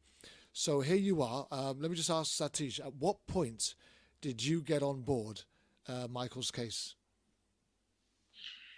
I visited him when I was seeing Yusuf and a few others, so I knew about it, I would say, in between 91 and 92. But at that time, it was... Sorry, go on. I was going to say, so at that point, he was now convicted and he just started his sentence. Yeah. Okay. I mean, it's the same with the Cardiff Five. I wasn't involved in that until after they had been convicted. But it was one of these cases where you looked at it and you knew instinctively something was wrong, but you also knew it was going to be a lot harder to deal with than the Lynette White case, simply because that one was absolutely blatant and publicly blatant. Whereas this one, all the material was there, but it was harder to deal with because, for example, Darren Hall's interviews had not been tape recorded. Even though they had the facility to do so, they didn't do it. And it was the tape recording of the Miller interviews that led to it collapsing. Yes, correct. In the Cardiff 5 case. So you kind of knew that the methods that were being used at that time were very, very likely to have been used here, but you didn't have the evidence, smoking gun proof of it that you had in the Lynette White case. And also you had the science and the forensic science, you had the alibi. So with that case, it was one of these where you knew it was going to be overturned. It was when it was going to be overturned. And I took a decision which some people won't like, and that was I concentrated on the Lynette White case because I knew they were going to have to own up to it. Yeah. And they were going to have to own up to it sooner rather than later. And once that happened, it was going to open the door for everybody else. Yeah. Well, I say everybody else. I can't say everybody else. It's the wrong thing to say. But it was going to open the door for those who had been protesting but didn't have the evidence as clear or as available as it was in the Lynette White case. So this was one where you looked at it and you thought, there's something wrong here, but I can't deal with it right now. You have to make this precedent in order to be able to come back and deal with this. Absolutely, but what I want to find out from you really is, we normally have to pick our battles, don't we? We don't just go in and fight every fight. It's not everybody that says that I'm innocent. You're going to say, okay, well, I'll go and fight for you. What stood out in this particular case that made you go, right? Yeah, I can see it. It was a number of things, but I mean, it was one, there was the lack of the forensic science, two, the evidence that they were of who they were looking for. Because if you look at the Lynette White case, there's a similarity in that they release photo fits of people they are looking for, and the people who subsequently stand trial don't look anything like it. Yeah. And it was exactly absolutely the same ludicrous. Yeah. So here you are now, Michael. You've now been convicted. You've been sentenced. You've been given a life sentence for a crime that you haven't committed. And the outlook at this present moment in time is that you'll be spending the rest of your life in prison. Yes. What was your first thoughts as you were? Because very often most people don't even understand what it's like. When you're down in the court cells, then they come and get you because now you're going in the van that's going to be taking you to the prison, and then you're on that prison ride. And I can remember on several occasions when I was on my way, you're sitting down and you've got that little window to your right and you're looking out and you can see people going to the shops and you're going to know that all of these thoughts are going through your mind. You won't be doing that for a while. Maybe somebody lighting up a fag on the street corner. I used to smoke back then, so it'd be a case of, oh, well, I won't be doing that in that kind of freedom. And you just all of these thoughts are going through your head as you're in the meat wagon on your way to the prison. What was your thoughts as you sat? I didn't want to live anymore. I wanted to commit suicide. I just didn't have the guts to do it. That's how low I felt. I thought my life was over. I had nothing to live for anymore. And then what I started doing then, I started when a couple of weeks later they shipped me out to a place called Long Lartin in Evesham, which is one of the most dangerous prisons in the country, I would say. Yeah, I've seen. I've not been inside there as an inmate, but I've visited. In fact, Yusuf was there. And I started on the drink and drug spiral for the first year I was in. 1989, I arrived in Long Lartin. And it wasn't until 1990 that I was in a terrible state when there was other innocent people fighting their cases there, like the Cal Bridgewater 4. I don't know if you remember that case. I remember that case very well. Well, Vincent Hickey came up to me and said, what are you doing? Paddy Hill and all them were there as well. Hugh Callahan, I think, was there then as well. And there was other innocent people, and they were telling me, listen, you got to sort yourself out. You got to start writing letters. You got to do things. You can't expect anybody else to do it for you. And I collapsed the one night, because of the amount of drugs I took, and I realised I was in serious trouble. So I went down to see the prison psychiatrist, and told her all my problems and whatever. I started getting myself off the drugs and everything, and then I started getting angry. And then I thought, right then, what must I do? People are saying I got to study law, so okay, let's go and have a look at the Archibald. So I went down the library, picked up an Archibald, And then I started finding out then there are people who confess to crimes they haven't done because of the people they are. There was the Judith Ward case, 91 would spring to mind. And there was, the Birmingham 6, obviously, the Guildford 4. Yep. And there was all these cases, the Cardiff 3, the Darvell brothers. I mean, all these cases kept on coming up, and I started studying, and that's all I did. And I got myself on education courses, and then, believe me, when I say fight back, Kerwin, that's exactly what I did. The anger kept me going. I got the papers involved. I wrote to journalists, MPs. I wrote to 660 MPs between 92 and 93. That's how desperate I was. I wrote to every single one of them. And I wrote to human rights lawyers, MEPs, House of Lords. I mean, I went on hunger strike a few times in prisons as well with a number of other inmates to highlight our cases. I mean, there was no stopping me. I was like a madman. There was just no stopping me. Once I got that fight in my belly, and people helped me. And if it wasn't for people like the Birmingham 6 and the Cowbridge Water, I probably would have sunk. Yeah. But it was they who helped me and put me on the right road and got me cleaned up. And the psychiatrist, her name was Fiona. I got to thank her. I haven't met her since I've been out, but I mean, she was an amazing woman. She didn't judge me. She just helped me get off the drugs, and the fight back began, and I started educating myself, and the rest is history. Wow. Well, here's the thing. Some cases, when there's real tragedies and miscarriages of justice, some of them can you can start get rays of hope quite quickly, but yours was just going on and on and on. And obviously, again, we've already said it. It was after 9 years. You spent 11 years in jail, but year 2, year 3, year 4. Year 5, year 6, year 7, you're still fighting. You're still trying to get people to hear you. You're still beating down doors and banging your head on brick walls. Were you giving up hope at any point, or was you always fighting? From that moment on, from the moment I got off the drugs, no, I did have down days, where I thought, I know I'm not going to get out unless I get my name cleared. And a probation officer said to me, with an attitude like that, O'Brien, me protesting, I said, you're never going to get out.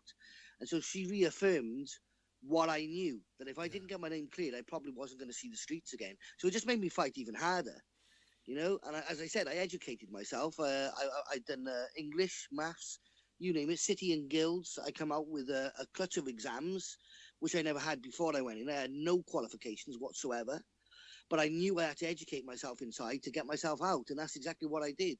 And I even made legal history when I was inside prison by taking the Home Secretary to court and the governor of a prison for the banning journalists from visiting prisoners. Wow. And you know what I mean? I made legal history. It went all the way to the House of Lords, and I actually won the case. I mean, it's amazing, So that's how desperate I was to study law, and how engrossed in the law I actually was.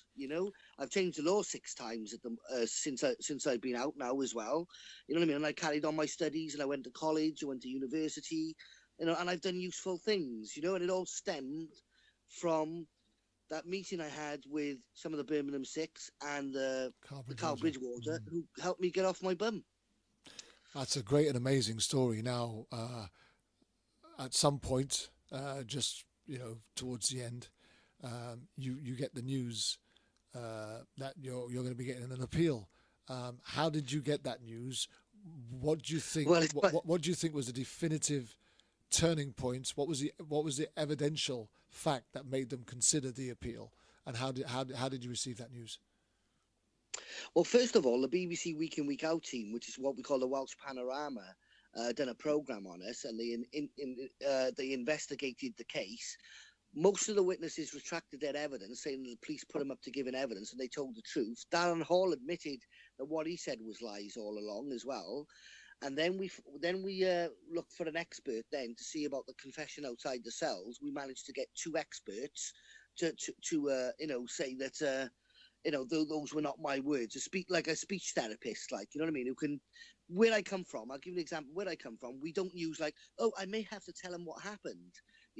I would say, I might have to tell him what happened. So the wording and the posh words which was used in the confession were of the police officer, and we managed to establish that. And the BBC, played a significant part in helping me there. It went to the Criminal Cases Review Commission, which is the body which looks at miscarriages of justices. They then called in an outside police force, and everything I said 10 years ago, what the police did to me, was in that report. He backed me up. Wow. And it was Alan Partridge of the Thames Valley Police. Wow.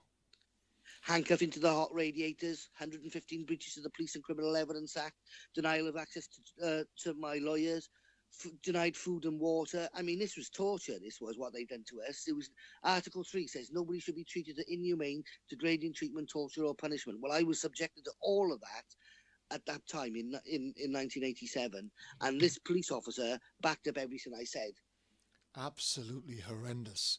But it was an amazing feeling. I can imagine. It was an amazing feeling. What I did, I pestered the barristers to go for bail, and they laughed at me. They said, "You're not going to get bail on a murder charge."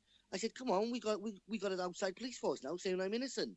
So I convinced the 3 solicitors to go for bail, and lo and behold, what did we do? We went and got bail. We made legal history.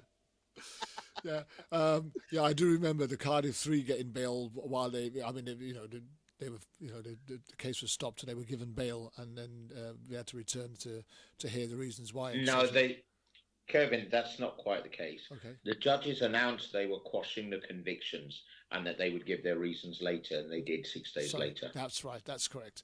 You've got to forgive me. I'm getting older. I told you I'm 57. Dementia sets in, so I don't remember everything as it was. Nah, it set in a long time earlier than that. You know that. Right. So, yeah, we've got a lot of outside interference noise again, gentlemen, and we really need to keep that down if we can, please. So now you've now gone to court. You've now won at a court of appeal. You've been released. You've been given bail. But the fight didn't stop there for you, did it, Michael? You didn't just come out of jail. You didn't just come out of jail and go, "Well, that's it, I'm free. Let me go and sit down and put my feet up." What happened next? No, I didn't.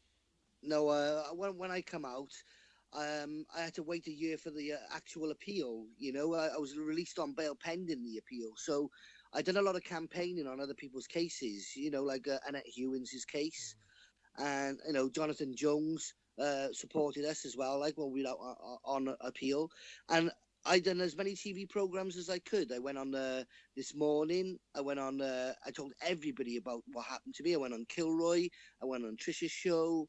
I mean, you name it, I went on there. You know, apart from Loose Women. I don't think I'd fit in there, but never mind. But I went on as many TV programs as I could to highlight my case. Esther Ranson done a program on me. I done a couple of programs to do with Jeremy Bamber's case as well, because I believe Jeremy Bamber is the longest serving miscarriage of justice victim in the British system at the moment, 33 years. And he's done. And I mean, I'm still fighting for his case there. I called for a public inquiry. Me and Satish and many others gathered together, and we done a panorama program, putting the spotlight on South Wales Police and why nobody's been brought to book for these cases. And I never stopped, and even today, like I'm not doing as much as I used to because of I got a bit of ill health, but I'm still very much involved in miscarriages of justices. I go around as a motivational speaker around Swansea University, Cardiff University, and many others. And I'm lucky that I've managed to rebuild my life to a certain degree, which some others unfortunately haven't. Like we lost another one of our miscarriage of justice victims yesterday in Eddie Browning, who was wrongly convicted of the murder in Cwm Park. I mean, it's absolutely appalling.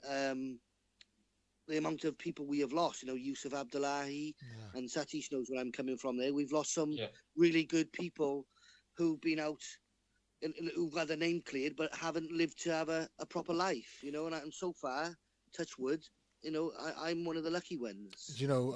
Going back to that, I mean, Yusuf Abdullahi was a very close friend of mine's, and his brother Rashid, me and Rashid, lived as brothers for many years until he took his life after his 3 strikes and out.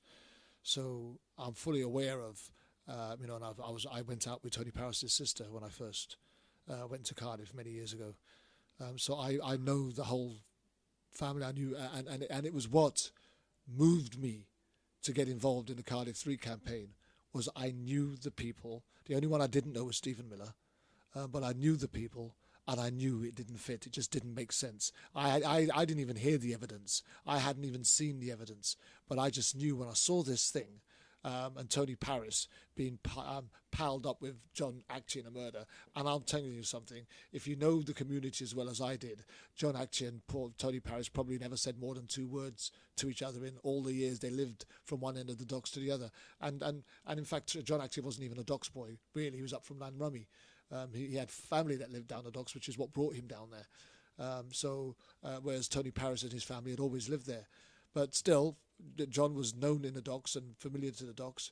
But John Actie would have more than likely been in our crowd, in the nightclubs and in pubs. Tony Paris wasn't. Tony Paris was, So we know these things. But let's move on to Eddie Browning, because I know we wanted to delve into that just a little, because that was another case that was absolutely appalling, and the way that he's been treated. And now, even posthumously, as he's now passed, the stigma may well stay to rot any decent legacy that could be left after he was freed, right? Well, yes. I unfortunately, when I found out that Eddie had died, which was yesterday morning, obviously there's a big piece in the local paper, and there's a lot of comments on there saying he's guilty. He was a horrible man. He was this, that, and the other. And, again, we know Eddie wasn't an angel. We know that.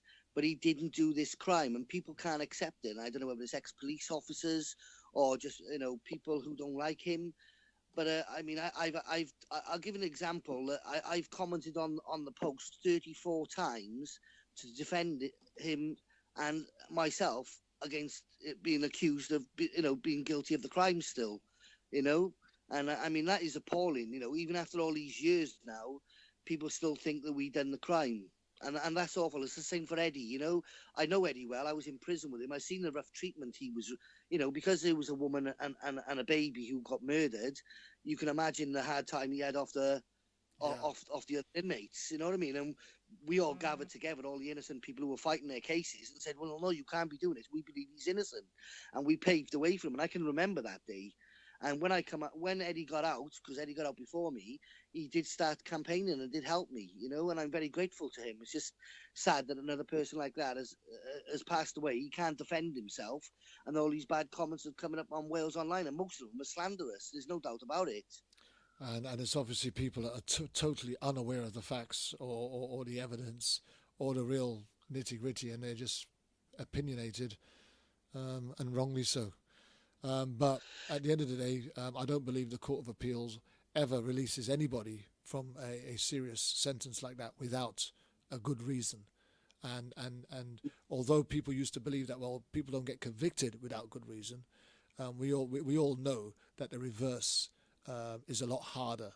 It's a lot harder to win your appeal once you've been convicted than it is to be convicted. Well, I think what people got to remember, in Eddie Browning's case, it was the Home Secretary who referred the case back to the Court of Appeal before the CCRC was set up, the Criminal Cases Review Commission. And the only cases they send back to the Court of Appeal is only a handful every year, the C3 division.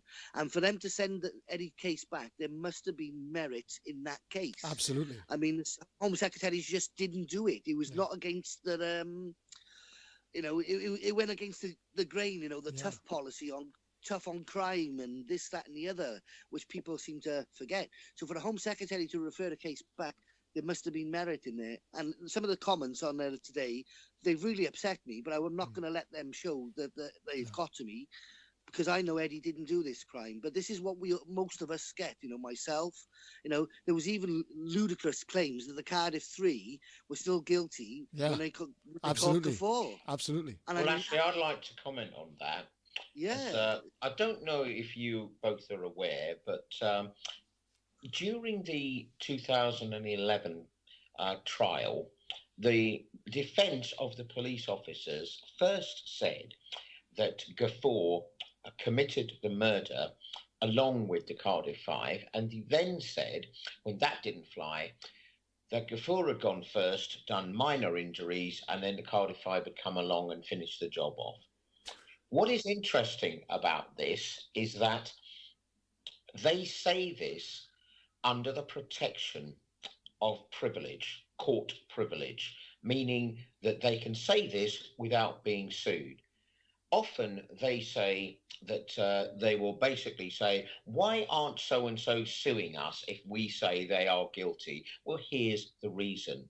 They're not doing it in a manner that can have them sued. So I'm going to say a simple challenge to them. If you truly believe the Cardiff Five are guilty, have the courage to say so outside of the protections of the courts where they can take legal action against you. And if you do not do this, we have our answer that you do not really believe they are guilty. Absolutely, 100%, Satish, well said. Now, as we kind of get to the last 10, 15 minutes of the show, I do remember there's a few things that we really want to get out, and I'm going to give Michael an opportunity to have a last say towards the end as well. But I suppose now, you know, you've been sentenced, you've had your release, you've campaigned, you've had. Did you get compensation, by the way, Michael? Yeah, I did. Okay. I was compensated, yes, but they deducted £37,500 for my food and water whilst I was in prison. Absolutely ludicrous. They said I would have spent that on the outside anyway, on food and water. Well, you know, I would have had a few more dolly birds in, I think. You know what I mean? And some pizzas and whatever. Didn't they deduct for room and board as well? Well, yes, they did. They did. I don't know where they're going to stop. I thought they were going to charge me for my water rates or my council tax. You know, where do you draw the line? It's absolutely ridiculous, isn't it? But now, it is. What we're saying is this, or this is where I want to take us now, is because after the events, and now we look back, now we can look back and see a catalogue and a systematic pattern of incompetence, misleading the public, misleading the jury, misleading the judge, wrongful convictions, right, left, and centre. Oh, bless me. That's a big sneeze. There has to be a call for the accountability of individuals, the stakeholders that partake in these miscarriages of justice, in order for some real transparency and trust to be rebuilt in the criminal justice system. Absolutely. I'm totally in agreement with that. I used to think a public inquiry was the way forward, but I like Satish's idea of a Reconciliation and Truth Commission, because we need to get to the truth of the matter. We need to know what's gone wrong, how it's gone wrong, and how we can put it right. I know there is miscarriages of justice which are still occurring all over the country. Yeah. I mean, I can name the Craven 2. Josephet is the latest one in Wales. Yeah. There's more still occurring, and it's because no lessons are being learned. Yeah. And this is why we need some sort of commission, you know. And I support Satish in his efforts to get a truth or reconciliation commission, whatever he wants to describe. Truth and justice is what I. Truth and justice is it? Sorry, Satish. Yeah. I knew you knew what I meant, didn't you? I know. Yeah. I'm just a daft Welshman. Don't worry. You know, I think it's important that we do get accountability, because unless we get accountability, there's going to keep being more and more miscarriages of justices, and it cannot continue. It's not fair. You know, it's not fair on ruining people's lives, the victims' families' lives. You know, in my particular case, the victim's family still think to a degree that we may be involved because of what South Wales Police have done. So they've got no closure.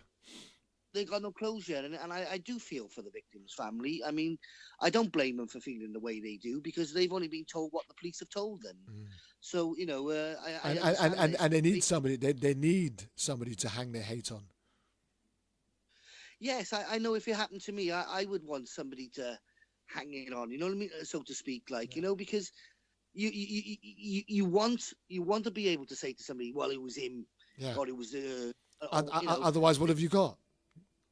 Well, yeah, you're clutching at straws. You haven't got nothing, and I do feel, you know, I put a reward money up a long time ago to try and catch the real killer. You know what I mean? And I done it on 2 occasions, and I've done everything I possibly can now, and I just feel because of my age now and because I've got health problems, I have to move on. There's only so much I can do. Yeah. You know, there has to be I think there's a lack of will on the police to find the real killer now, because they'll end up in the same situation as the Cardiff Three, where they've had 2 solved cases, and I mean, can the public stomach that? Yeah. And you know, these police officers getting off with it again, and you know, the same procedures and. You know, I don't think they'd get away with it. I don't know. What do you think, Satish? Well, personally, this is going to sound hard to hear for at least some of you. I actually don't want the police prosecuted. If you have a choice between you prosecute the nasty police and give them their comeuppance for what they did, or, and you can't have both, you find out what happened and prevent it from happening again, I'm firmly on the side of the latter, and I always have been.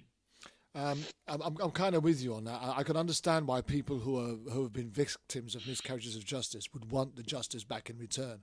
Well, yeah, I understand it too. But I'm with you on that, Satish, because what needs to happen is we need to find a way of preventing this from ever happening again for all of the Michael O'Briens and Yusuf Abdullahs and Tony Parises of this world. So that's what do we think is the right way going forward? And first, before you answer that question, the collapse or the failure of the prosecutions against the police officers involved in the Cardiff 5 case, is that detrimental to any future attempt to try and bring consequence or accountability to South Wales, or do you still think that there's a way going forward that in other cases, even such as Michael's or another, that we can get some form of recompense? Of course it is detrimental. You cannot say that having taken that route and tried to prosecute them and failed to prosecute them, that it isn't detrimental. It plainly is. But what I was going to say with this is that if you actually look at the course of that trial, you could see it was going to fail. And not because the police actually set out to fail. They didn't. What happened with this is that the way the case was presented, you could see that it was going to fail.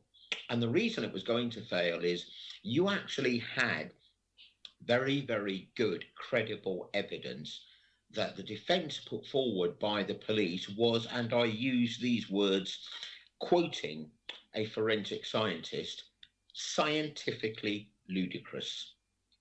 They didn't call him.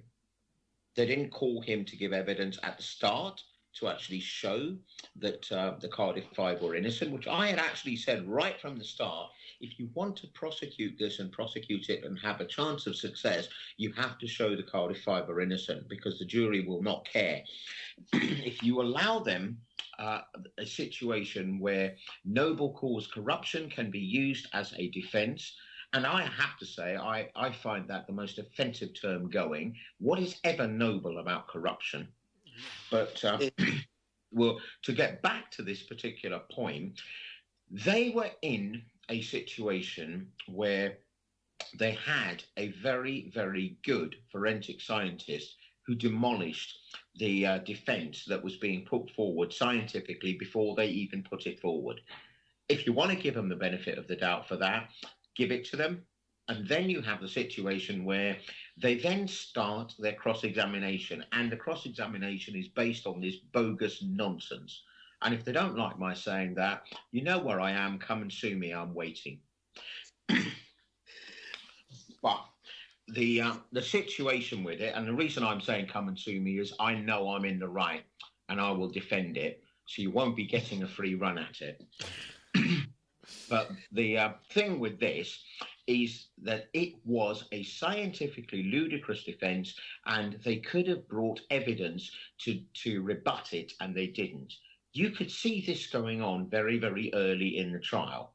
Obviously, I couldn't see it personally because I wasn't there. But I have seen the transcripts of the trial, and I know that this is what's happened. So they must know, or should know, I have access to the transcripts. So I will know what has been said, and I know who said it. and I know how to defend it. And I repeat my claim, my challenge to these people. You ran a defense which I say is scientifically ludicrous. And I say it is scientifically ludicrous with the backing of a forensic scientist. If you truly believe the Cardiff Five are guilty of the murder of Lynette White, say that outside of the protection of the court and let them sue you. Absolutely. If not, you are cowards. And totally and utter cowards. And the proof is in the pudding, because I can honestly imagine there'll be nothing but silence in response. Now, in terms of, and now I'm going to surprisingly hold out a bit of an olive branch to this, because you would look at this and see that if you prosecute these police officers, they are obviously not going to assist you to try to find out what went wrong. This is where I sort of say you have to make a choice. And, or it may come to the point where you have to make a choice. And the choice is, do you try to prosecute them, knowing it's not even in your hands? It is in the hands of prosecutors who do not have the same commitment to justice that you do. I say that because if you look at every single prosecution of police officers, not one has proceeded on the basis that there really was a terrible and egregious miscarriage of justice that needs to be corrected and understood.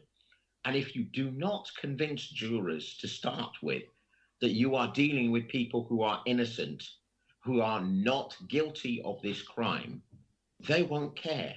And if they don't care, you will give them the grey area to acquit in circumstances where they probably should not. Now, I'm not saying I'm prejudging the verdict on this particular case. It never got to it, the jury to allow them to reach the verdict.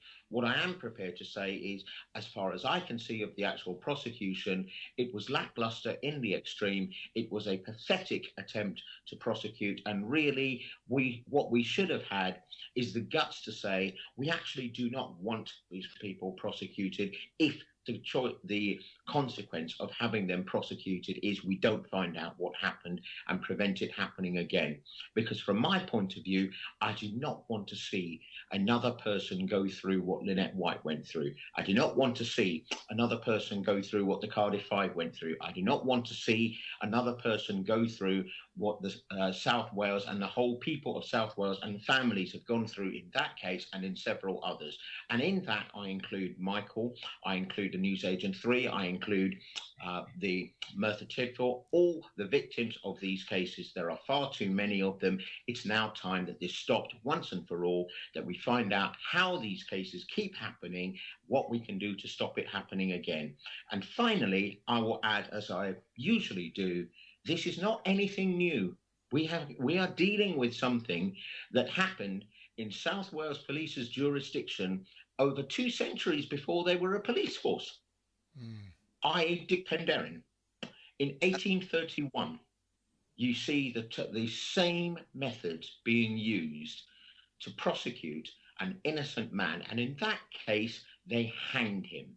And they hanged him because of the intervention of the then Home Secretary. You may or may not know this, but a city in Australia is named after the Home Secretary who did that. That is where Melbourne got its name from. Wow. Michael, amazing, isn't it? Michael, Satish has really, set the cat amongst the pigeons there and put out a challenge, a very broad and honest challenge. What sort of changes would you like to see in regards to you personally, and especially the way that you was treated and how your case was handled? Is there anything that you can add to that to really to give us an understanding of what you might see or envisage happening in the future? Well, I think Satish has covered most of it. I mean, I understand what he's saying about if we got a chance to take the police to court, or do we have a commission and then, don't prosecute them? I have looked at that argument, and I don't know which way I would swing right now. I'd probably swing to Satish's way more, as time goes on, because time is a healer. Yeah. time does heal a lot of things. You know, it doesn't heal everything, but it does heal a lot of things. I don't hate the people who done what they did to me, like the police officers. Or I'm not as angry as I used to be. I feel sorry for them because they had to go to that length to get a conviction. I mean, there must be something wrong with these kind of people. They cannot be normal. Because how do they sleep in their beds at night? I would imagine with great difficulty. Well, gentlemen, we've actually come to that point where we're at the end of the show. I want to take this opportunity to thank Satish, author and journalist, for the hard work that he's done over the years in supporting people who've been wrongfully convicted, and helping on evidence and information that's likely to lead to their release. Great work, and I honour him as a great friend. I count him as a friend whom I've known for many years. And I'd also like to take this opportunity to thank you, Michael O'Brien, for taking this time out, for sharing your story with us here on Issues Today on World Jam Global Radio. And again, I'd just like to commend you for not just coming out and getting your fill. And many people have come out of jail and got their compensation and have just got on with their lives, bought themselves a house and tried to live happily ever after. But you've gone right back into the pit. You've gone back into the jungle and you said, it's not right. I'm going to try and do my best to help fix it. And for that, my friend, I take my hat off to you. I commend you. I support you. And we, as a station, and me as a particular program, will look to include you in future endeavours we have, especially when it comes to wrongful convictions here in the UK. Apart from Satish, George Barwood is another one that I normally have on my show, and I think you're aware of George. You know George. Yes. And he, you know, we try to get as many UK cases up as we can. So if you guys come up with another one in the UK that we can air out, then I'm quite willing to invite you guys back on again and let's do this all over again. But for now, I just want to say thank you. And if there's anything else that you want to leave us with before you go, your websites, any information that you think that people might need to, or links that they might go to find out any further information, please feel free to do so now. Well, if anybody wants to look at my story and look at my website, it's www.michaelaobrien.com, and it gives you everything about the case and also the books that I've got out, my autobiography, you know, about the case. And I just hope people enjoy, you know, I don't know whether to say enjoy it's the right word, but, you know, inspires people. Well, you've motivated us today. I don't know. I think you wanted to say something, Satish. Yeah, I was going to say that a lot of the stuff I've said has been published in the my latest book, Trials and Tribulations, Innocence Matters. You can get that through the Fitted In Project at www.fittedin.org. And lastly, I would actually like to say that the next one is going to be about the tariff situation, because recently found out that the judge who imposed the tariff didn't seem to read the law fully. Wow. Well, guys, all I can say once again is thank you for your contribution. Thank you for sharing your stories. And I look forward to catching up with you guys again. As for me, Kervin Julian, Issues Today and World Jam Global Radio, we're out of here. Thank you very much. Thank you. Sunday, May 27, 2018, GDS Entertainment proudly presents Grooving on the Hudson. That's right, Grooving on the Hudson. Memorial Weekend celebration. Music played by Road International. Selector Oxtail alongside King Shiloh International.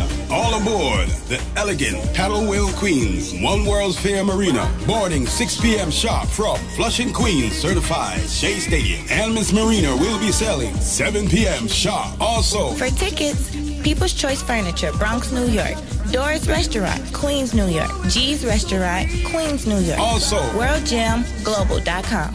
Also, complimentary dinner prize and surprises. Come party with us.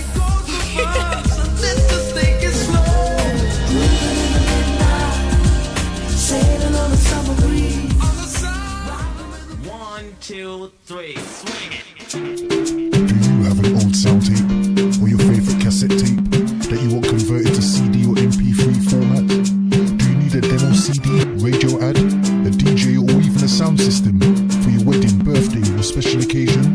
Then why not get in contact with KTR Records on 07931 152 448, or check out our website on www.ktrrecords.com. We have been in business since 2004 and also undertake community projects. So for your remixes, dubplates and all your sound editing needs, why not contact KTR Records, official sponsor of World Jam Global Radio. KTR Records, coming your way.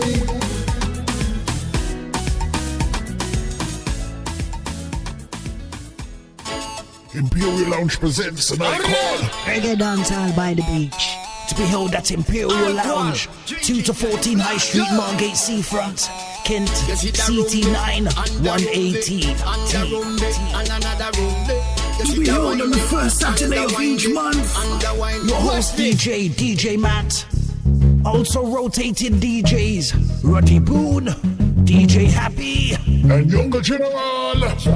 Doors open 8 p.m. till late. Free entry all night. Music policy, reggae, dancehall, and a touch of soul. On the first Saturday of each month. Reggae Dancehall by the Beach. At the Imperial Lounge Margate. Do remember, you can also get VIP and Shisha booking. More info on the World Jam Global website. That's www.worldjamglobal.com. Also www.imperialloungemargate.com.